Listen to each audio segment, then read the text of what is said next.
What if I told you that we could all be living inside a grand, carefully crafted simulation, that this world we know and everything in it could be a construct, like a game we are playing without even realizing it? The idea may sound outlandish, but some of the brightest minds in science and philosophy have seriously entertained this possibility. In fact, they found evidence all around us that could suggest our reality isn't what it seems. The world is incredibly precise. The world we experience is filled with consistency, precision, and almost mechanical order. From the smallest particles that make up atoms to the vast galaxies that stretch across the universe, there's an underlying sense of order that seems too immaculate to be random. The mathematical structures that define the laws of physics are so precise that they hint at something much more deliberate. This brings us to the question, could it be that our reality is, in fact, a carefully crafted system designed by some higher intelligence, much like how we create virtual worlds? Even when we look at the natural world, the patterns that exist are strikingly uniform. The Fibonacci sequence, golden ratios, and the precise mathematical formulas that govern everything from the shape of galaxies to the structure of seashells suggest a level of design that hints at something more than just chance. Some argue that these patterns are just the result of natural processes, but others believe that these recurring structures provide strong evidence that the world is not random, but constructed with purpose, almost like code written for a simulation.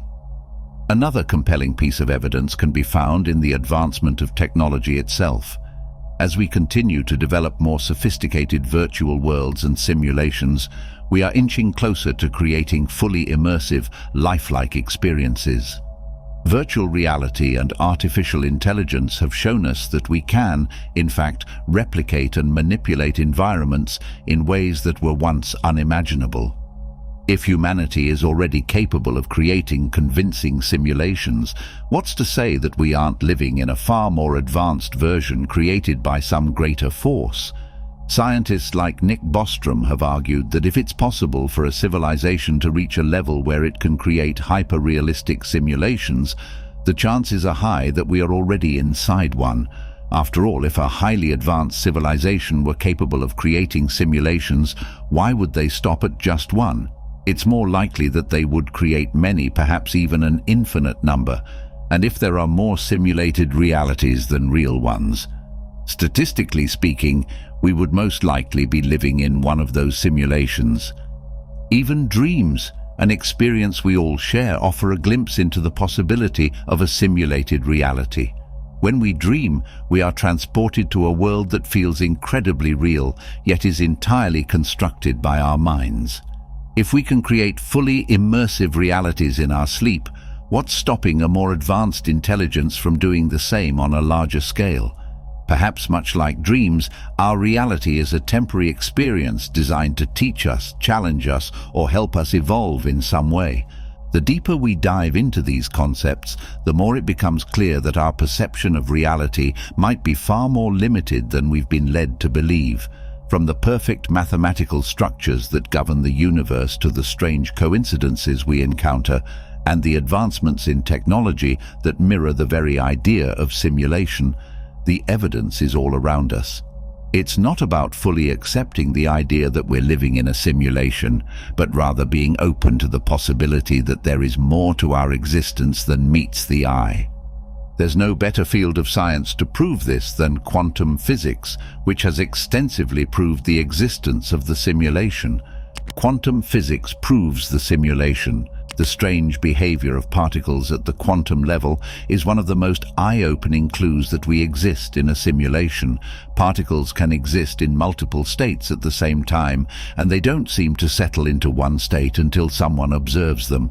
It's like the universe is waiting for us to look before it decides how things should appear. This idea of reality changing based on whether it's being observed has led some to believe that, much like a video game that renders only the parts the player sees, our world could be running on similar rules. It seems as though the universe doesn't show us everything at once, but rather it responds to our gaze, giving us only what we need in that moment. Another striking piece of evidence lies in the precision of the universe. Everything from the way planets orbit the sun to the behavior of electrons follows exact mathematical rules. The entire universe seems to run on code, almost as if it were designed by someone or something with a perfect understanding of mathematics. This mirrors how a computer simulation works, with each element following a precise set of instructions to create the illusion of reality. If we think about how fast technology has advanced, it's not hard to imagine that one day future civilizations might be able to create entire worlds inside computers, worlds so real that the people inside wouldn't even know they were in a simulation. Some scientists believe that if such simulations are possible, there's a good chance we're already living in one. After all, if there are countless simulations and only one real reality, the odds of us being in the real one are incredibly slim. It's as if we're characters inside a game, unaware that the world around us was created by something far more advanced. Even the physical limits of our universe hint at the possibility of a simulation. We know that nothing can travel faster than the speed of light, and there's a smallest possible unit of space called the Planck length, beyond which space as we know it no longer makes sense. These limits feel like the boundaries of a computer program, where there are restrictions on how far we can go or how small we can shrink. It's as if the universe has been coded with its own rules, just like the parameters set in a video game. Sometimes we even notice glitches in the matrix.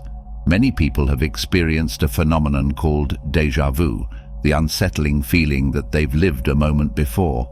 While some believe this to be a trick of the brain, others see it as a glitch in the system, a moment where the simulation slips, showing us that something isn't quite right. Other strange experiences, like coincidences that seem too meaningful to be random, further feed this sense that reality might not be as fixed as we believe. These are moments that make us question whether our lives are unfolding according to some pre-written code. And let's not forget about the rapid rise of artificial intelligence. We are already creating AI systems that can mimic human intelligence, and it's only a matter of time before these systems become even more advanced. If we can create virtual worlds and artificial beings that feel real, what's to stop a more advanced civilization from doing the same to us? Could we be the AI living in a simulation, unaware of the world beyond our coded existence? We don't know where consciousness comes from. The idea becomes even more intriguing when we think about consciousness itself. We still don't fully understand what consciousness is or where it comes from. Some believe that consciousness might not be a byproduct of the brain, but something deeper, something that exists beyond physical reality. If that's the case, then what we perceive as the physical world could be nothing more than a projection, a simulation crafted to give our minds a place to exist and experience life. What if those moments of chance, when everything falls into place perfectly, as if by magic, aren't just luck, but hints that our world is more controlled than we realize? Those chance encounters, those times when the universe seems to align just right, could be more than mere coincidence. They may be signs of a hidden design, clues to the simulation that quietly runs in the background. When things click together so effortlessly, it feels like an invisible hand is guiding us, leaving breadcrumbs to show us that our reality isn't as random as it seems. Take note of serendipity around you. This is just the beginning of the evidence that points to the possibility that we're living in a simulation, taking note of the serendipity. Serendipity, the odd moments when life seems to fall into place without explanation, is just the start of what could be clues pointing to a much deeper truth. Think about it. How often do you experience something that feels too perfect, too coincidental, like the universe is working behind the scenes to make things happen? Perhaps you run into an old friend just when you need them most, or you stumble upon exactly the information you were seeking at the precise moment you need it. These instances feel almost scripted, like someone or something is pulling the strings. But what if they are? What if these moments of serendipity aren't accidents at all, but signs that we're part of a larger system, a simulation.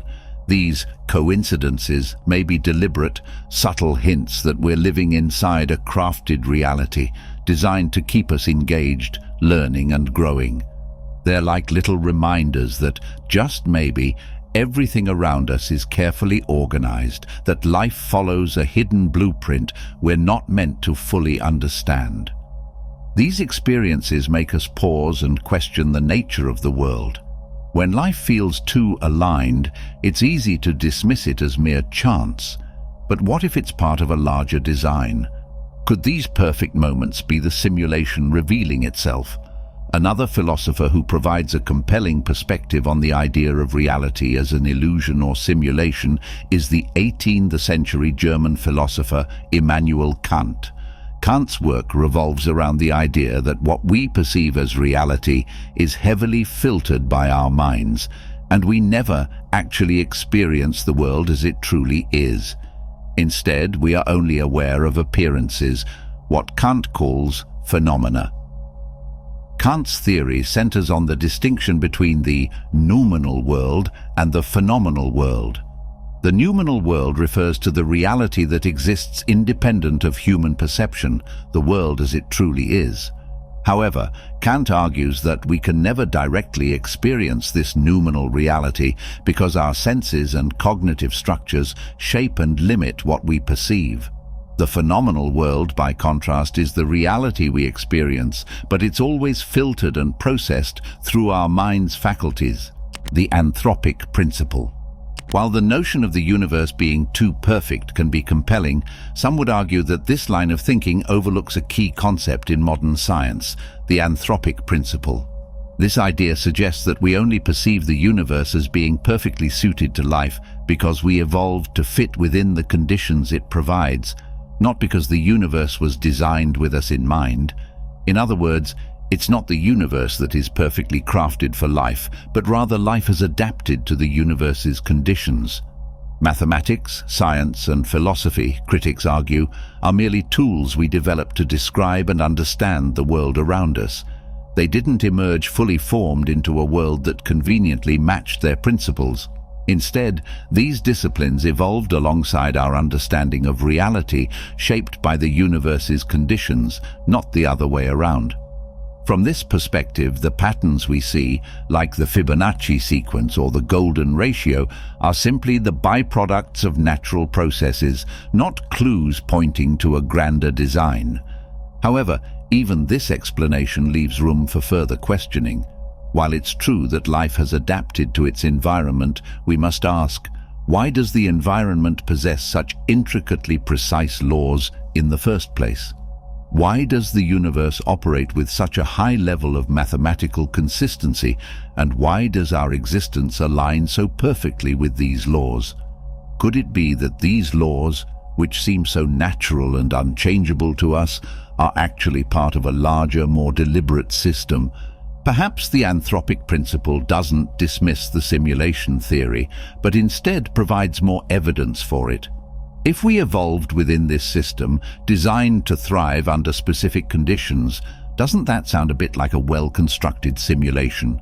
The very fact that we can question and understand these patterns that feel too precise to be random, might be proof that the system we're in was built with the capacity for inquiry, discovery, and for doubt. In the end, the anthropic principle could be viewed as an explanation within the simulation, rather than a refutation of it. The deeper we go, the more it seems that the simulation theory might hold more truth than we once thought. Just think of the golden ratio, for example. The golden ratio, the universe speaks to us in patterns. If you've ever gazed at a sunflower or admired the symmetry of a seashell, you've already encountered one of the most mystical yet mathematical forces in existence, the golden ratio. This ratio, often referred to as divine proportion, weaves its way through the fabric of nature, art, and even the structure of galaxies. It's a silent code, one that repeats across the cosmos, from the largest scales of space to the smallest details in life. It's not just a number, but a fundamental key to unlocking the mysteries of the universe. The golden ratio, often symbolized by the Greek letter phi, is approximately 1.618. But it's more than just a number. It represents a perfect balance between unity and multiplicity, harmony and chaos, order and creativity. This ratio is present in the spirals of galaxies, the arrangement of leaves, and the proportions of the human body. It's as if the universe is trying to tell us something, whispering its secrets through the repetition of this sacred geometry. The idea that there is a guiding principle behind the structure of the universe isn't new. Many ancient cultures believed in an inherent order or divine design within the world. In Greek philosophy, the Pythagoreans believed that numbers and geometry were the very essence of reality, that through understanding these shapes and ratios, one could understand the nature of existence. To them, mathematics wasn't just a tool, it was a form of spiritual knowledge, a way to connect with the divine. As you trace the golden ratio in the natural world, you'll find it present in more places than you might expect. The spiraling shells of mollusks, the arrangement of flower petals, even the way hurricanes form, each follows this same pattern. Why does this ratio appear so often, almost like a signature of the universe? Some might say it's merely a coincidence, but others believe it's evidence of an underlying structure, a grand design that shapes our reality. It's as if the universe itself is constructed with this ratio at its core, mirroring the eternal balance between creation and destruction.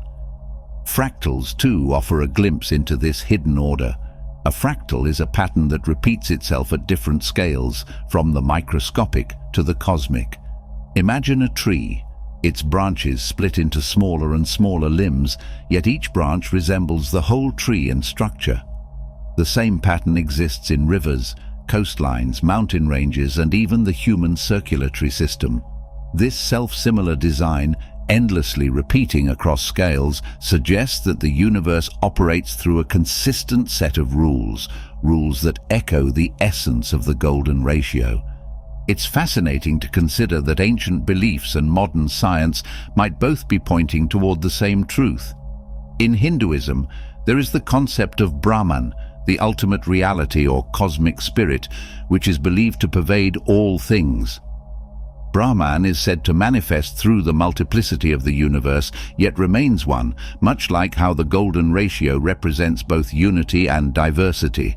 The Taoists speak of the Tao, the way of nature, which flows through everything in a balanced and harmonious manner.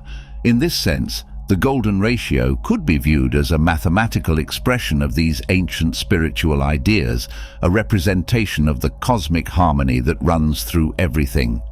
There is a feeling of awe when you begin to recognize the golden ratio and fractals in the world around you. It's as if you're seeing the universe for the first time, not as a chaotic, random assortment of objects, but as a carefully constructed whole.